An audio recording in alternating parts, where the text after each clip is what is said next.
Continuar avançando na pregação do Evangelho. O tema, um só corpo. Efésios capítulo 4, do versículo 1 a 7, diz assim: Rogo-vos, pois eu, prisioneiro no Senhor, que andeis de modo digno da vocação a que fostes chamados, com toda a humildade e mansidão, com longanimidade, suportando-vos uns aos outros em amor, esforçando-vos diligentemente por preservar a unidade do Espírito no vínculo da paz. Há somente um corpo e um Espírito, como também fostes chamados numa só esperança da vossa vocação. Há um só Senhor, uma só fé, um só batismo, um só Deus e Pai de todos, o qual é sobre todos, age por meio de todos e está em todos. E a graça foi concedida a cada um de nós, segundo a proporção do dom de Cristo. Pai, nós louvamos o Teu nome. Te agradecemos, Senhor, por esta palavra, por tudo aquilo que já vivemos. Quantas histórias aqui, quantas memórias de viver o extraordinário do Senhor. Não foram fáceis essas plantações, ó Pai, nós sabemos. Foi dedicado tempo, recurso, muitos irmãos estiveram ali, às vezes deixaram tempo com a família para plantarem essas igrejas. Nós somos gratos ao Senhor por esse legado.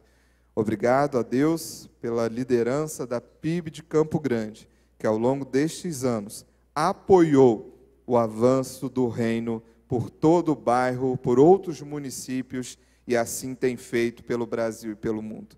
Obrigado, Senhor, em nome de Jesus. Amém. Queridos, Paulo está escrevendo essa carta aos Efésios e a tantas outras igrejas e a nós aqui hoje também, e ele está ainda preso numa prisão domiciliar ali em Roma entre o ano 60 a 62 depois de Cristo. A cidade de Éfeso era uma grande cidade, uma cidade estratégica, e ali Paulo dedicou um grande tempo de evangelização. Paulo não tinha esse costume, ficar muito tempo em uma cidade, mas ali por uma estratégia do apóstolo, Paulo era muito estratégico, um homem com visão extraordinária de Deus, missionário. Até hoje as agências, as missões pegam do apóstolo Paulo essa visão, essa orientação, e ali ele dedica muito tempo na evangelização daquela cidade. Era uma cidade, irmãos, com grandes lutas espirituais.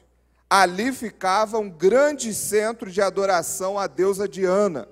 Uma grande estátua dedicada a ela era considerada uma das 7 maravilhas do mundo antigo, porque ali se ficava um grande centro de adoração. Tanto os religiosos fizeram a cidade crescer, como a cidade, por apoiar essa religiosidade, essa espiritualidade, cresceu. Então ali era um grande centro, uma grande cidade, como se hoje fosse São Paulo, aqui no Brasil, com várias pessoas de várias nações. Então Paulo estabelece ali, planta uma igreja, fica muito tempo falando e evangelizando aquelas pessoas. Agora ele está longe, ele está fora desse contexto, mas é interessante que Paulo vai continuar a doutrinar essa igreja. Paulo vai continuar ensinando essa igreja, enviando a carta para que a igreja de Éfeso, não só ela, alguns historiadores vão dizer que Paulo escreve para diversas igrejas, não só Éfeso, mas aqui ele vai citar esta igreja, trazendo a eles uma doutrina, uma direção. Quando nós chegamos hoje e vamos completar no próximo dia 18, a festa dia 20, o aniversário dia 18, temos que relembrar que nós, queridos irmãos, membros da PIB de Campo Grande, somos também responsáveis em ajudar a continuar a pregar o Evangelho em nosso bairro. Pastor Carlos, no primeiro vídeo documentário, falou isso. Poderíamos parar por agora e dizer, já fizemos muito. Plantamos 31 igrejas, temos 120 anos, temos o nosso templo estabelecido, temos nossas organizações, ministérios, poderíamos simplesmente parar. Assim como o apóstolo Paulo poderia ali parar o seu ministério e falou, já fiquei muito tempo aqui, mas não. ele quer continuar, ele quer trazer ali uma doutrina. Nós precisamos continuar, PIB de Campo Grande, anunciando o verdadeiro evangelho em nosso bairro. Há muitos irmãos enfrentando guerras espirituais, há muitas pessoas no pecado, sobre a influência do mal. Se você sair aqui para a direita, nós temos muitos. Trouxemos alguns aqui alguns dias, né? E a batalha espiritual foi grande, porque há muitas pessoas que estão longe de Deus e numa guerra contra o pecado. E nós precisamos ser a luz que brilha a essas pessoas. Essa igreja não pode parar, ela precisa avançar. As suas igrejas nos subbairros de Campo Grande, nos outros municípios, nos outros estados, precisamos continuar, não podemos parar. Não importa se chegamos aos 120, 130, 140, 150, 200, mas até Cristo voltar, esta igreja precisa continuar ensinando a verdadeira palavra de Deus. A doutrina de Deus, a doutrina correta, aquilo que a Bíblia diz. Nós precisamos lutar nos nossos dias. Paulo enfrentou muitas lutas nessa cidade de Éfeso. Paulo foi contra o sistema, contra aquilo que dominava. A religiosidade trazia muito lucro. A espiritualidade dominava as pessoas, o mal dominava, mas era rentável na cidade. Paulo combate isso. Precisamos ter coragem de combater o mal nos nossos dias, irmãos. Não podemos temer, não podemos aceitar aquilo que o mundo quer que aceitemos. Precisamos ser verdadeiramente cristãos genuínos, doutrinariamente saudáveis, bíblicos e confrontando o mal. Não podemos permitir que o mal avance sem fazermos nada. Paulo ensina a essa igreja alguns fundamentos da fé cristã, mostrando as riquezas de Cristo por meio da redenção. Nos primeiros capítulos ele vai falar isso, de como nós devemos andar nos caminhos do Senhor. Às vezes nós queremos ser de Cristo, mas não queremos andar como Cristo. Nós queremos a bênção de Cristo, mas não queremos obedecer ao caminho que Cristo mandou. Queremos encher nossas igrejas com tudo que é tipo de atividades e eventos, mas nos esquecemos de procurar ao Deus da obra. E às vezes nós só queremos fazer a obra de Deus. Qual é a motivação disso para você e para mim? Qual é a motivação de estarmos todos os dias na igreja, subirmos ao púlpito para pregar, para cantar, ligar o som, mexer na mídia, preparar congresso, acampamento? Se não for para a glória de Deus, não está valendo de nada. Precisamos fazer apontando tudo para Cristo. E Paulo fala aos Efésios aqui nessa carta, como devemos andar nos caminhos do Senhor. Não podemos aceitar, irmãos, um evangelho mentiroso, que nem é evangelho, né? Se é mentiroso não é evangelho, mas fraco. Inclusive, sexta-feira, assista o episódio do Crosscast, né? Vai falar, você não é o ponto fraco de Deus. Uma teologia de coach, que vem aí baixando as questões de Cristo, para que você se sinta bem. O evangelho não é para você se sentir bem, é para você ser transformado pelo evangelho, para ter salvação em Cristo Jesus. É isso que o evangelho tem que fazer na nossa vida: mudança de vida, transformação de mente, renovação de atitude. Não podemos, irmãos, mais ceder e abrir espaço. Somos a igreja de Cristo. E como nós devemos andar hoje? Qual é a relação da mãe com as filhas e as filhas com a mãe? Somos muitos hoje aqui presentes. Olha só, numa quarta-feira, não sei, 300 pessoas aqui. Há 120 anos, nós éramos apenas 15 pessoas iniciando um trabalho.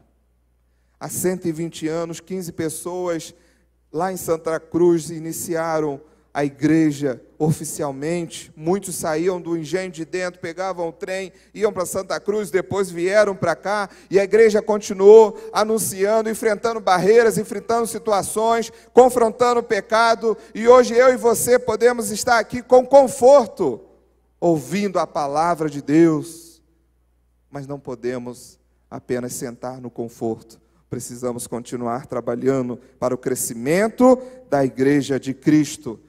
Irmãos, não podemos entrar em discussões tolas, discussões que não vão levar a nada, discussões que é só para perder tempo na igreja.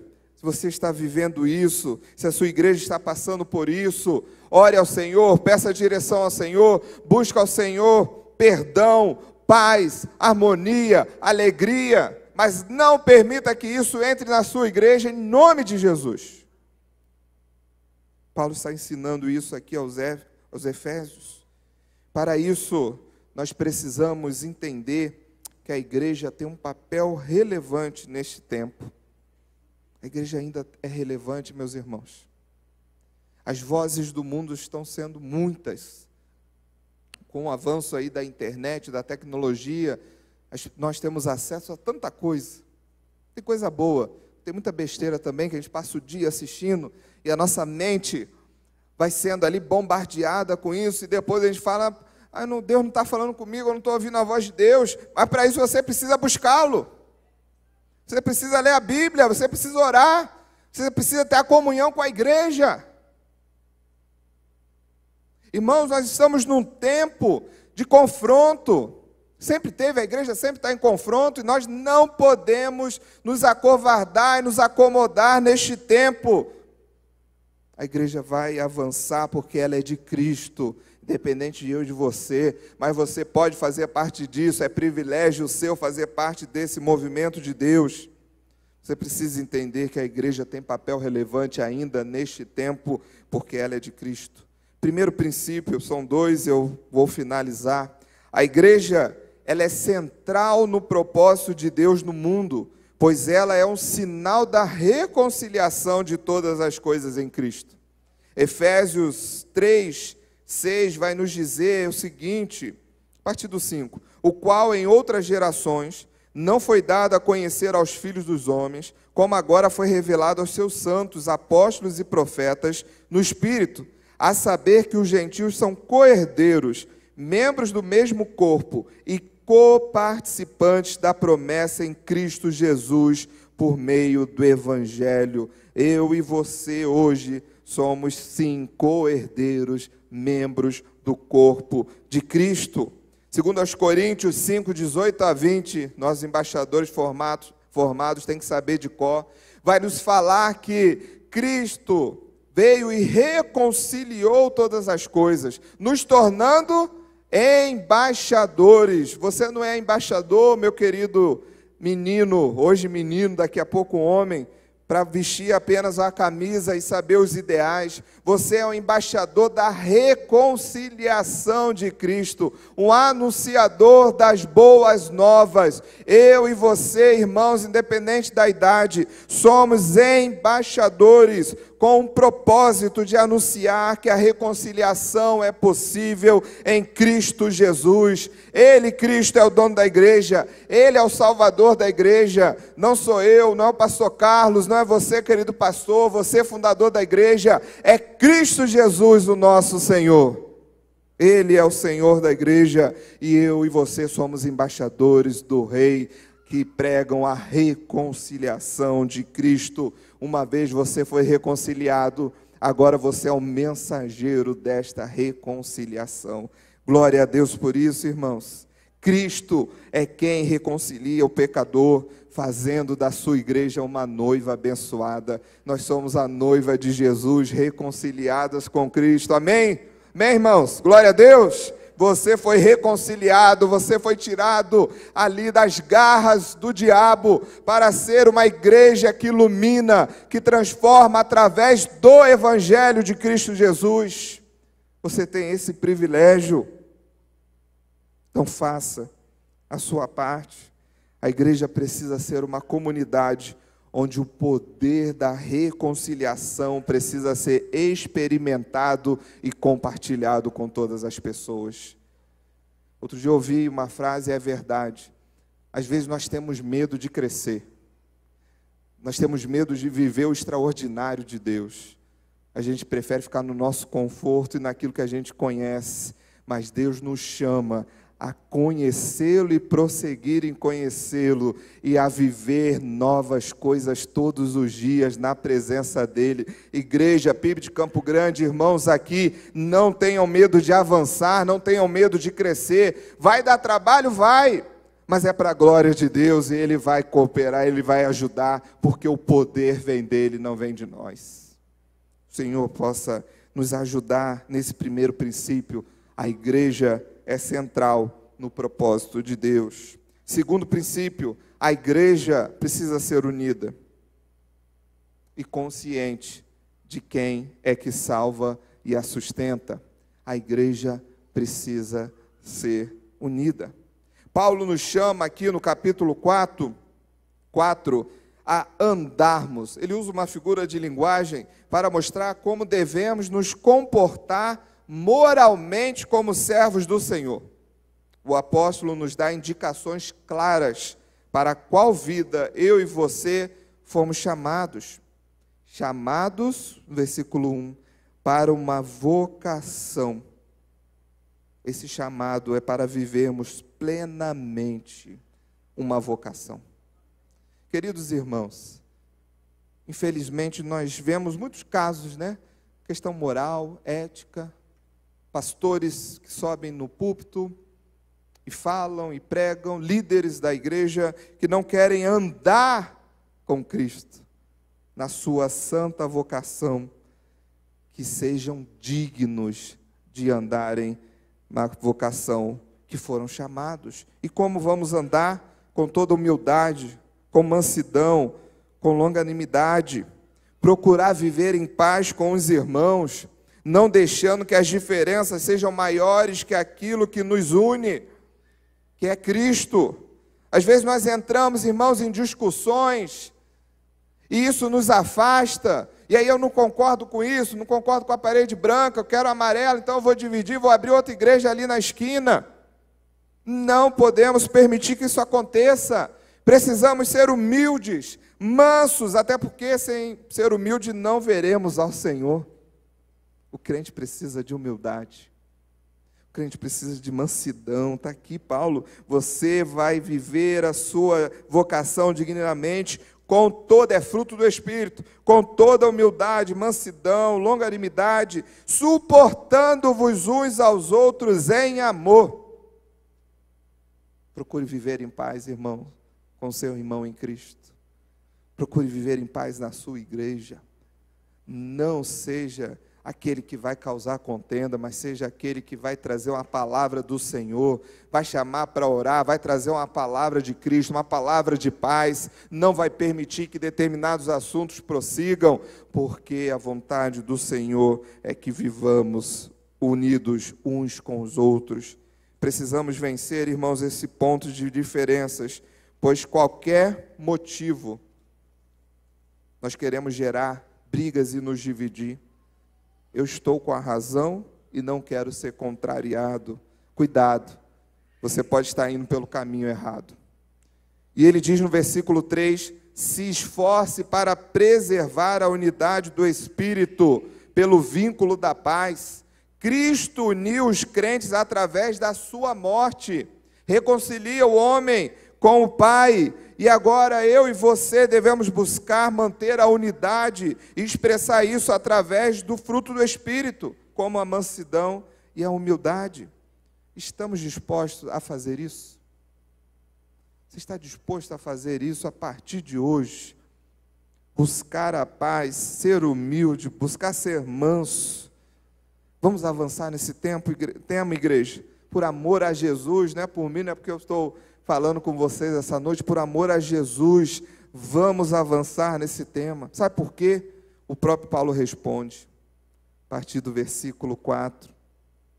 Há somente um corpo, um só Espírito, como também foste chamados numa só esperança da vocação em Cristo. Há um só Senhor, uma só fé, um só batismo, um só Deus e Pai de todos, o qual é sobre todos, age por meio de todos e está de todos. Ai, meus irmãos, como é importante eu e você relembrarmos isso. A igreja é uma só, apesar de diferentes localidades, realidades, culturas, pois nela habita o mesmo Espírito de um só Senhor. Ele é Deus único, o que está aqui, está ali, está lá. Ele é Deus onipotente, onisciente, onipresente. É o mesmo Deus que está indo com os nossos missionários lá para o norte da África.